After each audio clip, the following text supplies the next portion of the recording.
Everyone, আমি nail artist মৌ চলে এসেছি আবারও একটা নতুন ভিডিও তোমাদের সাথে শেয়ার করতে। না, এটা কোনো get ready with me video না, কারণ আমার তেমন একটা মেকআপ সম্পর্কে নলেজ নেই। বাট হ্যাঁ, এটা খুব স্পেশাল একটা দিনের জন্য আমি রেডি হচ্ছিলাম।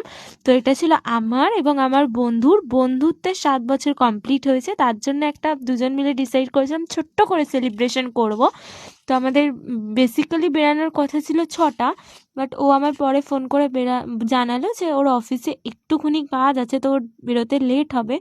দেন আমি ভাবলাম ঠিক আছে, হয়তো বা 8টা বাজবে। তো ক্রিসমাসের দিন ছিল, সবাই রেডি হয়ে বেরিয়ে যাচ্ছিল, আমি শুধু অপেক্ষা করছিলাম রেডি হয়ে যে কখন আসবে কখন আসবে। না, বাবু এসছে 9:45টার সময়। তো আর কি বলবো, তখন অলরেডি সবাই কিছু আমার বাড়ির সবাই ঘুরে টুরে বাড়িতেও ব্যাক করে গেছে, তখন আমি বেরোচ্ছি। তো আমার তো মনে মনে খুব রাগ হচ্ছিল, ভাবছিলাম যে আসুক, আসলে হবে ওর। কিন্তু তারপরেও ও এনেছে অনেক সুন্দর সুন্দর গোলাপ, তো আর রাগ